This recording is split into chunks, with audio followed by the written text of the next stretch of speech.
मीनल एक बहुत ही चतुर स्वभाव वाली लड़की थी। मीनल की शादी सनी नाम के एक लड़के से हुई थी। मीनल की सास विद्या को हमेशा से ही जरूरत से ज्यादा खाना बनाने की गंदी आदत थी। मीनल और उसकी सास की अक्सर ही इस बात को लेकर बहस हो जाया करती थी। ऐसे ही एक रात खाने के समय, माँ जी मैंने आपको मना किया था ना कि जितनी जरूरत है उतना ही खाना बनाया कीजिए। अरे क्या जरूरत है इतना सारा खाना बनाने की। ये 4 तरीके की सब्जी, 2 तरीके के चावल, 2 तरीके की रोटी। अरे हम घर में खाना खाने बैठे हैं, किसी शादी या पार्टी में नहीं। देख बहू, मुझे खाने में केवल एक तरीके की सब्जी या फिर एक ही रोटी नहीं पसंद है। मुझे अपनी थाली में कम से कम 4 तरीके की सब्जी, 2 तरीके की रोटी और चावल तो होने ही चाहिए। इसीलिए मैं इतना सारा खाना बनाती हूँ। तो रोज रोज ना इस खाने को लेकर मुझसे मच मच मत किया कर। आ गई बात समझ में? अरे आप दोनों क्या हमेशा ही ऐसे बच्चों की तरह लड़ती रहती हैं? अरे खाना बना हुआ है तो खा लो ना। सारा दिन मैं ऑफिस में परेशान रहता हूँ, घर आता हूँ तो आपके खाने को लेकर बहस शुरू हो जाती है। चैन से 2 वक्त का खाना खाने देगा मुझे कोई या नहीं? सनी की बात सुनकर मीनल और विद्या चुप हो जाते हैं। ऐसे ही दिन गुजरते जाते हैं। मीनल अपनी सास को समझाने की बहुत कोशिश करती है, लेकिन उसकी सास के कान पर तो जू तक नहीं रेंगती। ऐसे ही एक दिन मीनल खुद से कहती है, लगता है मेरी प्यारी सासू माँ ऐसे नहीं मानेगी। अब मुझे अपनी चतुराई से ही कोई ना कोई स्कीम लगानी पड़ेगी और अपनी सासू माँ की इस रसोई को चतुर बहू की रसोई बनाना पड़ेगा, तभी बात बनेगी। वरना मेरी सासू माँ तो आधे से ज्यादा खाना कचरे के डब्बे को ही खिला देंगी। ऐसे ही मीनल सनी से बात करती है और उसे अच्छे से सारी बात समझाती है। तभी सनी बोलता है, मिलन, मैं तुम्हारी बात समझ रहा हूँ, लेकिन तुम जानती हो ना कि माँ को अगर कुछ कहा तो कितना बुरा मान जाएंगी और फिर वही वृद्धाश्रम में जाने वाली धमकी देंगी कि मैं घर छोड़कर चली जाऊंगी। उसकी चिंता आप मत कीजिए। बस जैसा जैसा मैं कहती हूँ आप ठीक वैसा वैसा ही करते जाइए।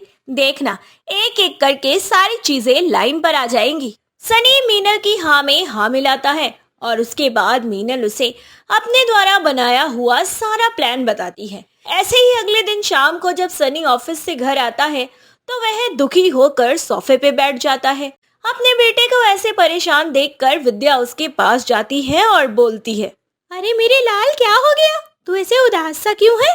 क्या बताऊं माँ, मेरी नौकरी चली गई। मेरी कंपनी को बहुत बड़ा घाटा हुआ है मेरी वजह से, इसलिए उन्होंने मुझे काम से निकाल दिया। हाय, ये तो क्या बोल रहा है? चल कोई बात नहीं, सब ठीक हो जाएगा।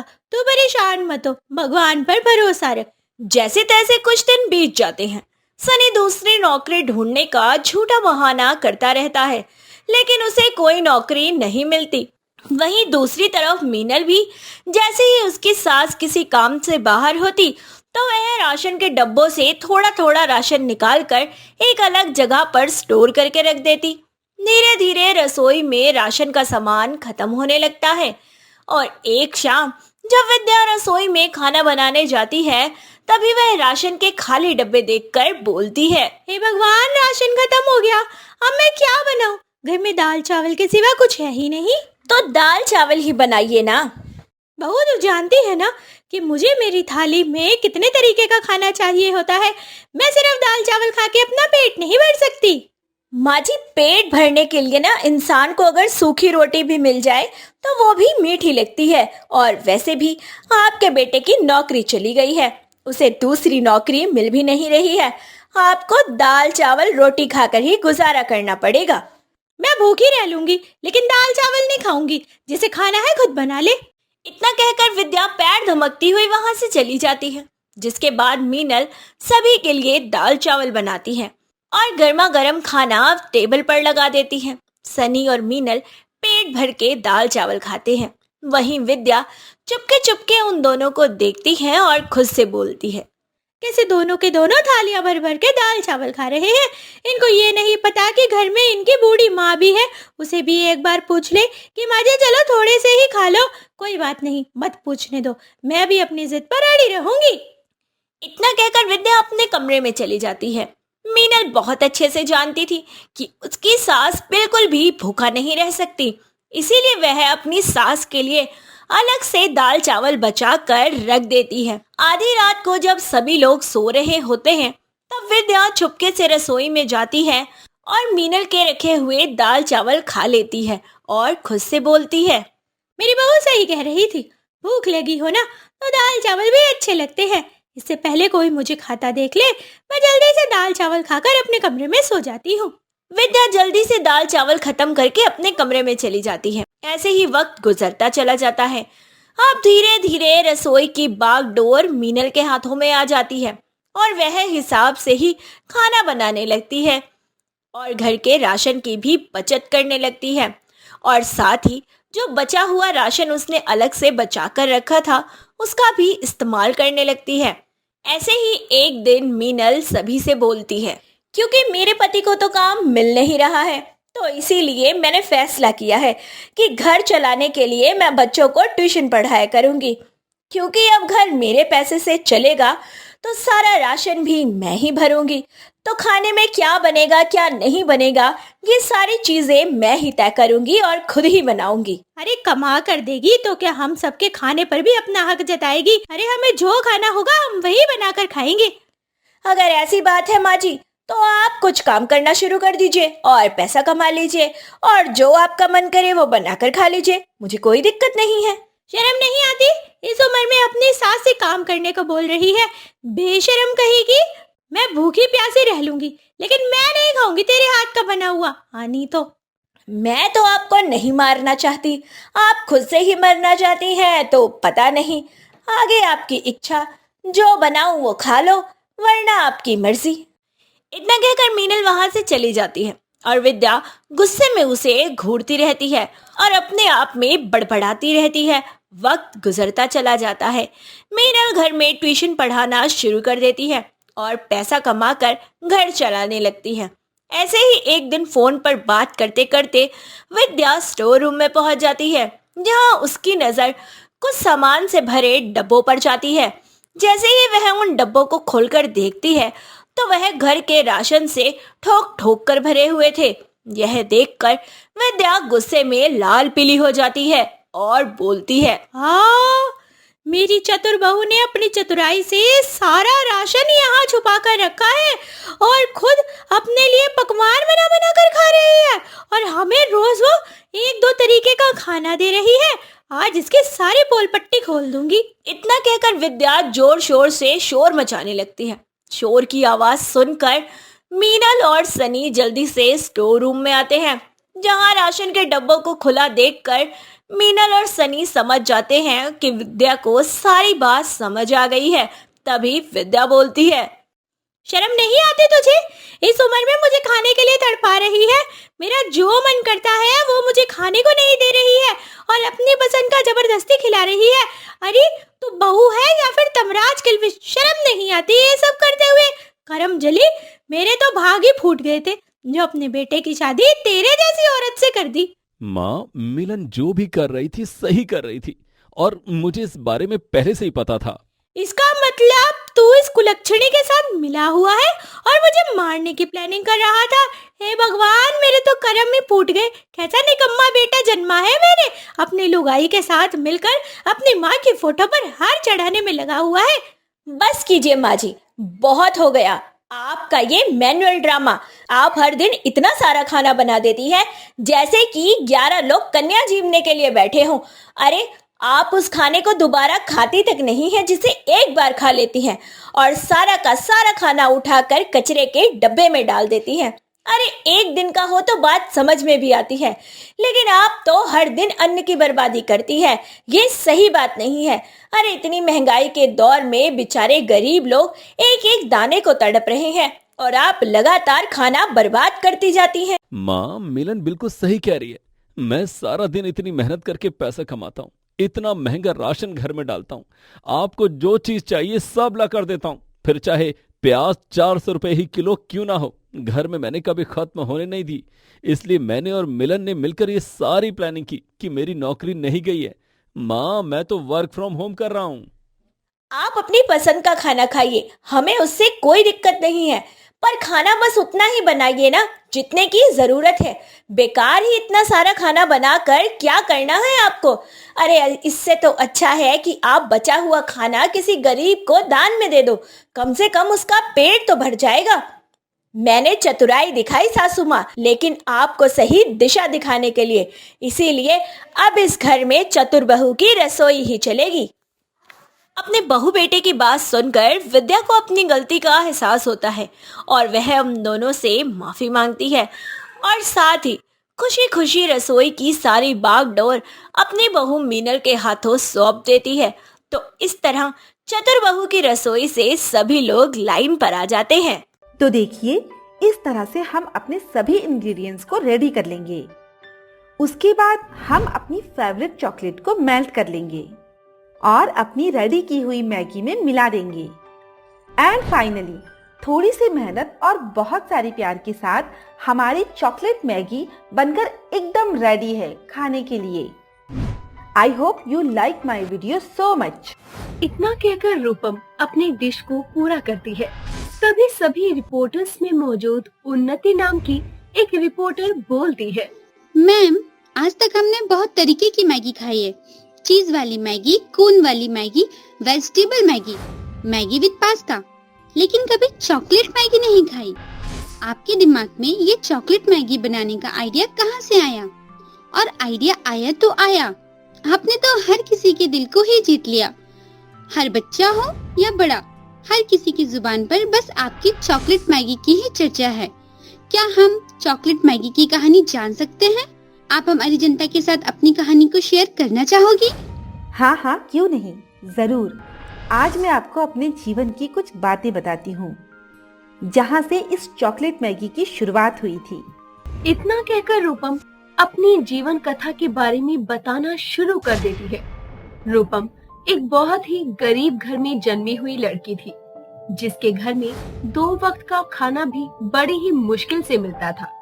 रूपम अपनी माँ सुधा के साथ अपने घर से काफी दूर रमीला की कोठी में घर का काम किया करती थी। ऐसे ही एक दिन दोनों माँ बेटी घर का काम कर रही थी। तभी वहाँ पर रमीला आती है और कहती है, अरे हुआ नहीं क्या काम अभी तक? जी मालकिन, बस हो ही गया। ठीक है, काम खत्म करके रसोई में आ जाना। राशन आ गया है, वो रखना है डब्बों में डालकर। जी मालकिन, ठीक है। थोड़ा जल्दी जल्दी हाथ चलाओ। इतना कहकर रमीला वहाँ से चली जाती है। सुधा और रूपम भी जल्दी जल्दी काम खत्म करती है और उसके बाद रसोई घर में चली जाती है, जहाँ पर बड़े बड़े बोरों में घर का ढेर सारा राशन पड़ा था, जिसे देखकर रूपम अपनी माँ से कहती है, माँ, लगता है मालकिन अपना ही नहीं पूरे शहर भर का राशन ले आई हैं। अरे इतना सारा राशन, इतना राशन कौन खाएगा? चुप कर रूपम, धीरे बोल। मालकिन ने सुन लिया तो खाना खाकर गुस्सा करेंगी। इतनी मुश्किल से तो दाना पानी चल रहा है, कहीं काम से निकाल दिया तो लेने के देने पड़ जाएंगे। हाँ ठीक है ना, कुछ नहीं कहूँगी, पर फिर भी सोचने वाली बात है, बहुत सारा राशन है। रूपम इतना बोल ही रही थी कि तभी वहाँ पर रमीला आ जाती है और कहती है, रूपम, सुधा, जितना भी नया राशन आया है सबको डब्बों में भर दो। और हाँ, जो चीज इसमें पुरानी पड़ी हो उसे बाहर निकाल देना। वो हमारे किसी काम की नहीं है, खास तौर से जो एक्सपायर हो गई हो। पढ़ना लिखना तो आता है ना, इतना तो जानती हो ना? हाँ जी मालकिन, मैं पढ़ी हूँ ना, मैं चेक कर लूंगी, आप चिंता मत कीजिए। अब बस आराम कीजिए, हम सभी सारे काम कर देंगे। रूपम की बात सुनकर रमीला वहाँ से चली जाती है, जिसके बाद रूपम सुधा मिलकर राशन के भारी बोरों को खोलते हैं और एक एक करके सारा राशन डब्बे में भर देते हैं। सारी रसोई में राशन रखने के बाद कुछ चॉकलेट और मैगी, जो कि थोड़े पुराने हो गए थे, वो बचे थे और उन्हें निकालकर वो एक पन्नी में डाल देते हैं। जिसके बाद दोनों रमीला के पास जाती है और रूपम कहती है, मालकिन, जो भी एक्सपायर सामान था बस अब हमने निकाल कर एक बोरे में भर दिया है और साइड में रख दिया है। और ये कुछ मैगी और चॉकलेट के पैकेट्स हैं। ये थोड़े पुराने हो गए थे, तो जैसा आपने कहा था हमने इन्हें भी अलग कर दिया। अब बताइए इसका क्या करना है? करना क्या है? कचरे के डिब्बे में फेंक दो। हम इसका क्या करेंगे? ज्यादा पुराना सामान हम इस्तेमाल नहीं करते। मालकिन, आप फिर से इन्हें कचरे के डब्बे में मत फेंकिए। आप इन्हें मुझे दीजिए, मैं इस्तेमाल कर लूंगी। ठीक है, ले जाओ, मुझे कोई दिक्कत नहीं है। मुझे बस काम से मतलब है और किसी चीज से नहीं। अभी तो घर जाओ, टाइम पे आ जाना। रमीला की बात सुनकर सुधा और रूपम मैगी और चॉकलेट वाली पन्नी लेकर अपने घर आ जाती है और सुधा रूपम से कहती है, रूपम, तो ये सब क्यों ले आई? भला इन सब का हम क्या करेंगे? अरे हम सूखी दाल रोटी खाने के आदी हैं। ये मैगी चॉकलेट हमें नहीं भाती, तो फिर क्यों ले आई? अरे माँ, बैठ जाओ। आज मैं आपको चॉकलेट मैगी बनाकर खिलाऊंगी।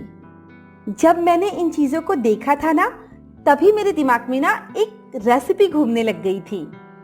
बस अब मैं उसे बनाकर देखूंगी। आप खाकर बताना कि कैसी बनी है। इतना कहकर रूपम जल्दी से चूल्हा जलाती है और काफी दिमाग लगाने के बाद आखिरकार रूपम गर्मा गर्म चॉकलेट वाली मैगी बनाकर ले आती है और सुधा को चखने के लिए कहती है। जैसे ही सुधा चॉकलेट मैगी को चखती है, उसे वो मैगी बहुत अच्छी लगती है और उसके बाद में उसकी आंखों में चमक आ जाती है और सुधा कहती है, अरे वाह, क्या स्वाद है इसका, तो बड़ी कमाल की लग रही है। मीठी मीठी, बड़ी ही स्वाद। आज तक कभी मैंने ऐसा कुछ नहीं खाया बेटा, जैसा तूने बनाया है। अरे देखा माँ, आपकी बेटी के हाथ का जादू है जो अच्छी लग रही है ना। अरे आज तक लोगों ने बहुत तरीके की मैगी खाई है, लेकिन ऐसी चॉकलेट वाली मैगी कभी किसी ने नहीं खाई होगी। अगर किसी को इसे खाना है फिर तो रूपम के पास ही आना पड़ेगा और किसी के पास ये रेसिपी नहीं मिलेगी। रूपम की बात सुनकर सुधा मुस्कुराने लगती है, जिसके बाद दोनों माँ बेटी आराम से बैठकर चॉकलेट मैगी का मजा लेती है। ऐसे ही वक्त बीतता चला जाता है।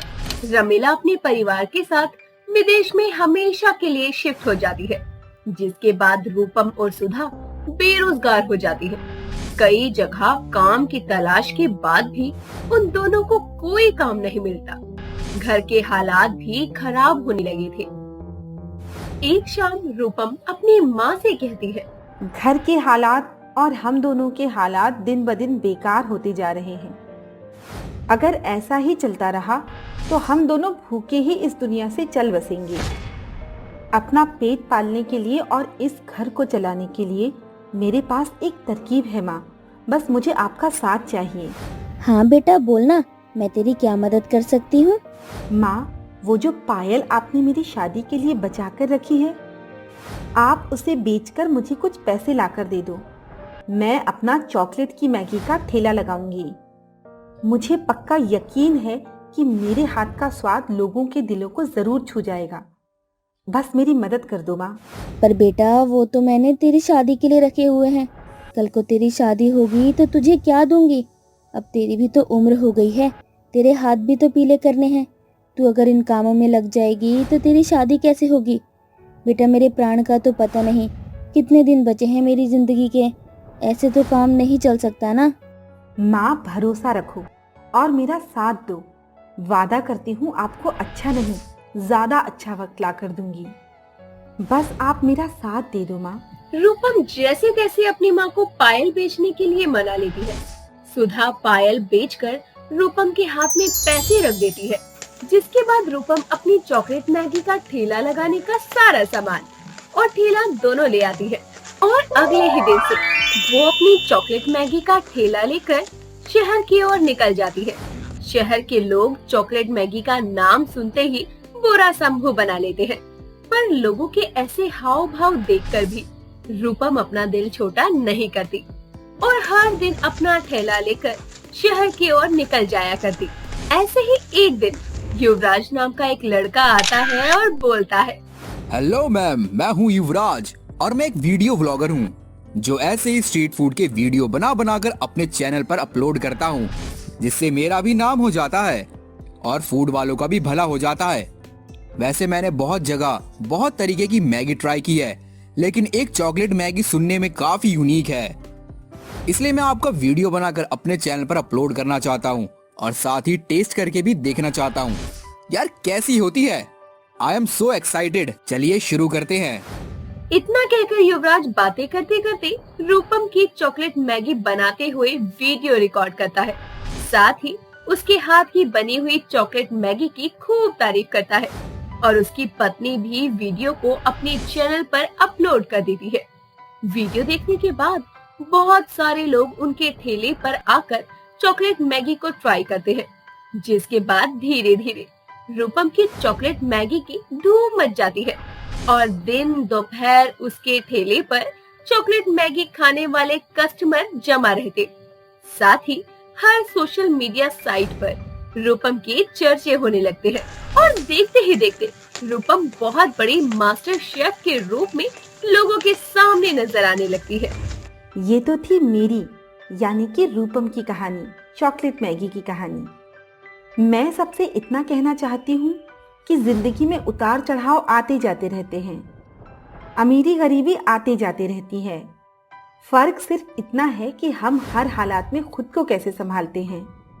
मैंने तो अपनी चॉकलेट मैगी से हर किसी के दिल में मिठास घोल दी है और आप लोगों से भी यही कहूँगी कि आप लोग ऐसी ही चॉकलेट मैगी बनाकर या फिर कोई और अच्छी सी चीज़ बनाकर अपने अपनों को खुश कीजिए। यूं ही अपनी ज़िंदगी में मिठास घोलते रहिए और दुआओं में अपनी रूपम को याद रखें। रूपम की बात सुनकर सभी लोग जोर जोर से तालियां बजाने लगते हैं। साथ ही चॉकलेट मैगी के साथ साथ रूपम आए दिन लोगों के साथ अच्छी अच्छी खाने की रेसिपीज को शेयर किया करती और लोगों में प्यार बांटती चलती और साथ ही वो चॉकलेट मैगी वाली गरीब के नाम से अपना खुद का एक बहुत बड़ा होटल खोलती है और सफलता के आकाश को चूमती है। हस्तिनापुर नाम के गांव में कांता अपनी बेटी सुमन के साथ रहा करती थी। सुमन जब 1 साल की थी तो कांता के पति रमाकांत का एक दुर्घटनावश देहांत हो गया था, जिसके बाद से कांता ने सुमन की परवरिश अकेले ही की थी। कांता के पास रहने के लिए केवल एक कमरा था। वह लोगों के घरों का काम करके अपने रहने खाने का गुजारा किया करती थी।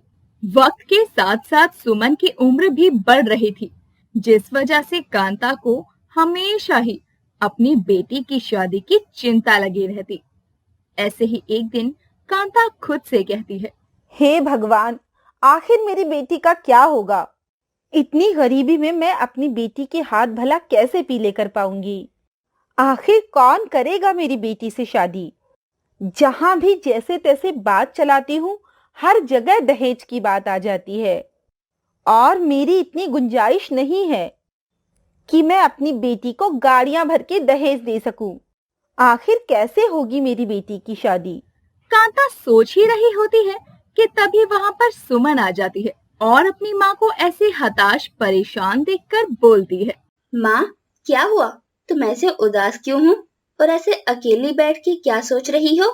सोचना क्या है बेटा, बस तेरी शादी की चिंता मुझे दिन रात खाती जाती है। समझ नहीं आता तेरे हाथ कैसे पीले करूं। आज तेरा बाप जिंदा होता, तू अपने घर चली जाती। अरे अरे माँ, ये क्या बात है भला? क्या ये घर मेरा अपना नहीं है? अरे ऐसा क्यों कहती हो माँ? और वैसे भी मेरा भाग्य जिसके भाग्य के साथ जुड़ा होगा ना, वो मुझे एक ना एक दिन मिल ही जाएगा। अरे बेटा, हमारे पास तो केवल एक कमरा ही है जिसमें हम दोनों का रैन बसेरा है। तेरी शादी भी करनी है, घर भी लेना है, कुछ समझ नहीं आता सब कुछ कैसे होगा। अरे माँ, जैसा होना होगा हो जाएगा। अब इतनी चिंता मत करो, आप बस अपनी सेहत का ख्याल रखो, बाकी सब हो जाएगा। चलो खाना खा लो, ठंडा हो रहा है।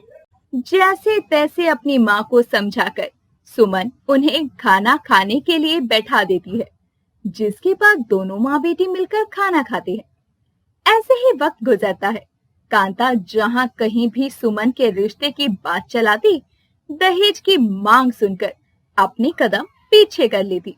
ऐसे ही एक दिन कांता की पड़ोसन बुढ़िया विमला काकी उनके घर आती है और उससे कहती है, अरे कांता, एक खुशखबरी लेकर आई हूँ। क्या बात है बहन, बताओ। मैं अपनी सुमन बिटिया के लिए एक रिश्ता लेकर आई हूँ। लड़के का नाम गौरव है। 2 कमरे का पक्का लिंटर वाला घर है। अपनी सुमन बिटिया बड़ा राज करेगी उस घर में और खुश भी रहेगी। विमला बहन, ये सब तो ठीक है, पर मेरे पास तो सिर्फ 1 कमरा है। वो लोग दहेज की मांग करेंगे और मेरे पास इतना धन नहीं है कि मैं दहेज दे सकूं। देख कांता, एक ही बेटी है तेरी, उसकी खुशी से बढ़कर क्या होगा तेरी जिंदगी में। मेरी माँ ने तो तू सेठ धनीराम के पास अपना ये कमरा गिरवी रख दे और उनसे कर ले। उससे अपनी बेटी की शादी भी कर दे और जो थोड़ा बहुत दहेज बन पाता है वो दहेज भी दे दियो। एक बार बेटी विदा हो जाएगी तो कमरा तो कैसे ना कैसे ही छुड़वा लेगी। बाकी तुझे जैसा सही लगे मुझे बता देना। इतना कहकर विमला वहां से चली जाती है, पर कांता के दिमाग में विमला की कही बात घूमती रहती है। काफी सोच विचार करने के बाद आखिरकार वो अपनी बेटी की खुशी को देखते हुए कांता विमला की बात को मान लेती है। जिसके बाद अगले ही दिन वो विमला के घर जाती है और गौरव और उसके परिवार से सुमन के रिश्ते की बात करने के लिए कहती है। कुछ ही दिनों बाद गौरव अपनी माँ सरोज के साथ सुमन को देखने के लिए उसके घर आता है, जहां सभी लोग साथ में बैठकर बातें कर रहे थे। तभी सरोज कहती है, जी देखिए बहन जी, आपके घर के हालात तो हम देख चुके हैं। बाकी हमें आपकी बेटी बहुत पसंद है, पर मैं भी बेटे की माँ हूँ। बहू घर लेकर जाऊंगी तो थोड़ा बहुत दहेज तो चाहिए ही ना। भगवान की दया से मेरे घर पर सब कुछ है, पर फिर भी लोग दिखावा करने के लिए तो चाहिए। जी बहन, मैं समझती हूँ। मेरी भी तो एक ही बेटी है, मुझसे जितना बन पड़ेगा मैं सब कुछ करूंगी। बहुत भली किस्मत है मेरी बेटी की, जो इतना अच्छा घर परिवार मिलने जा रहा है। तो फिर ठीक है बहन जी, हमारी तरफ से रिश्ता पक्का है। हम अपने पंडित जी से पूछकर शादी का मुहूर्त निकलवा देते हैं। तब तक आप भी अपनी बेटी को विदा करने की तैयारी कर लीजिए। चलते हैं। इतना कहकर सरोज वहां से चली जाती है। उनके वहां से जाते ही सुमन अपनी माँ से कहती है, माँ, ये सब क्या है? आपने उन लोगों को दहेज के लिए हाँ क्यों किया? आप जानती है ना, हम दहेज नहीं दे सकते, और वैसे भी दहेज लेना या देना गैर कानूनी है। अरे बेटा, तू चिंता मत कर, मैं सब कुछ कर लूंगी। और दहेज थोड़ी ना दे रहे हैं, मैं तो अपनी खुशी से तुझे थोड़ा बहुत दे रही हूँ। इसे दहेज थोड़ी ना कहते हैं। अब तू कुछ दिन की मेहमान है इस घर में, तू बस खुशी खुशी अपना वक्त बिता, किसी बात की चिंता मत कर। अरे मुझे बहुत तैयारियां करनी है, बहुत काम पड़े हैं। सुमन की बातों का गोलमोल जवाब देते हुए कांता वहां से चली जाती है। जिसके बाद ऐसे ही वो गांव के सेठ धनीराम के पास जाती है और उसे अपनी सारी परिस्थितियां बताती है। सेठ धनीराम कांता की बात को समझता है और उसे उसके कमरे को गिरवी रखने के बदले कुछ पैसे दे देता है। पैसों को देखकर कांता के चेहरे पर बड़ी सी मुस्कान आ जाती है और वो घर आकर उन पैसों को संभाल कर रख देती है। गौरव और सुमन की शादी की तारीख पक्की हो जाती है। दोनों घरों में शादी की तैयारियां जोरों शोरों से शुरू थी। इसी बीच सरोज का एक दिन कांता के पास फोन आता है और सरोज कहती है, बहन जी, मैंने ये कहने के लिए फोन किया था कि सारी तैयारियां हो गई है ना। मेरे कहने का मतलब है कि दहेज वगैरह का देख लिया ना आपने? जी बहन जी, आप चिंता मत कीजिए, हमारी तरफ से कोई कमी नहीं होगी। अब बस आप खुशी खुशी मेरी बेटी को विदा करके ले जाइए, इससे ज्यादा कुछ नहीं चाहिए। मेरी बेटी को सभी सुख मिले, बस मेरी यही आखिरी ख्वाहिश है। सुनकर बढ़िया लगा। बाकी मिलते हैं जिस दिन बारात लेकर आएंगे। इतना कहकर सरोज फोन रख देती है और कांता खुद से कहती है, हे भगवान, जिंदगी में पहली बार अपनी बेटी से छुपाकर कुछ कर रही हूँ। उसे खबर नहीं है कि मैंने अपने इस कमरे को गिरवी रख दिया है। बस मेरी बेटी के ब्याह में मेरी इज्जत रख लेना। भगवान, मेरी बेटी हंसती खेलती बस इस चौखट से विदा हो जाए। बस फिर मेरे पास घर रहे या ना रहे, मुझे कोई दिक्कत नहीं है। इतना कहकर कांता अपने कामों में लग जाती है। वक्त बीतता है। गौरव और सुमन की शादी की सारी तैयारियां हो जाती है। तिथि अनुसार नाचती गाती गौरव की बारात सुमन के द्वार पर आ खड़ी होती है। पंडित जी फेरे करवाने की तैयारी में लगे थे। विधि विधान के अनुसार गौरव और सुमन के फेरे हो जाते हैं। पर जैसे ही गौरव सुमन की मांग में सिंदूर भरने को होता है, तभी सरोज उसे रोकते हुए कहती है, अरे रुक जा बेटा, एक बार मुझे जरा देख तो लेने दे कि ये लोग अपनी बेटी को दहेज में क्या दे रहे हैं। फिर मांग भरना तुम इस लड़की की। कहीं ऐसा ना हो कि इसकी मांग भर दो और ये हमें खाली हाथ ही भेज दे। अरे नहीं नहीं बहन जी, आप आइए, मैं आपको दिखाती हूँ। अपनी बेटी की जरूरत का सारा सामान लेकर रखा है। 1 मिनट माँ, आप इतना सारा दहेज कहाँ से लेकर आई? आपके पास इतने सारे पैसे कहाँ से आ गए? आपने इन लोगों की हर एक डिमांड को पूरा कर दिया क्या? मैं जान सकती हूँ कि आपने मुझसे बिना पूछे, मुझे बिना बताए हमारा इकलौता घर, इकलौता कमरा गिरवी रख दिया। वह भी किस लिए? सिर्फ मेरी शादी में दहेज देने के लिए? सुमन के मुंह से सच सुनकर कांता के पैरों तले जमीन खिसक जाती है और इससे पहले कि वो कुछ बोल पाती, तभी सुमन कहती है, अगर गरीब की माँ दहेज नहीं दे पाएगी तो क्या गरीब की बेटी की शादी नहीं हो पाएगी? सारी जिंदगी कुंवारी रह जाऊंगी। उसके भाग्य में सुख लेना नहीं लिखा क्यों? आंटी जी, आपका बेटा है, इसका मतलब आपके पास घमंड है। मेरी माँ के पास बेटी है तो उनकी कोई इज्जत नहीं?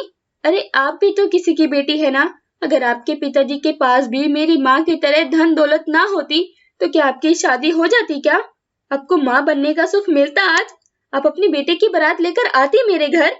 बेटा तू शांत हो जा, ऐसे मत बोल। बड़ी मुश्किल से तो तेरा रिश्ता पक्का हुआ है। अरे मैं जैसे तैसे करके सब कुछ कर लूंगी, तू मत बोल बेटा। नहीं माँ, जो रिश्ता दहेज और अपनी इज्जत को दांव पर लगाकर बना हो, मैं उस रिश्ते में कभी नहीं बन सकती। मैं उसी घर में शादी करूंगी जहाँ दहेज जैसी किसी आग की एक चिंगारी भी ना हो। ऐसी ही दहेज की आग में न जाने कितनी ही लड़कियां कुंवारी मर रही हैं और कितनी शादी करके मर रही हैं। मेरी माँ के पास इकलौता कमरा था जो लोगों के दबाव में आकर उन्होंने मुझे दहेज देने के लिए गिरवी रख दिया। कल को अगर कुछ हो जाए तो कौन रखेगा मेरी माँ का ख्याल? कौन सहारा देगा मेरी माँ को? जवाब है नहीं। बोलो, बोलते क्यों नहीं आप लोग? सुमन की बातों को सुनकर सभी लोगों का सर शर्म से झुक जाता है, जिसके बाद सरोज कांता से माफी मांगती है और बिना दहेज की सुमन और गौरव की शादी होती है। शादी के बाद गौरव कांता की धनी राम का कर्जा उतरवाने में मदद भी करता है और इसी तरह सुमन अपने अस्तित्व की एक नई मिसाल कायम करती है। उम्मीद है दोस्तों ये वीडियो आपको पसंद आई होगी। वीडियो को लाइक करें, शेयर करें और चैनल को सब्सक्राइब करना ना भूलें।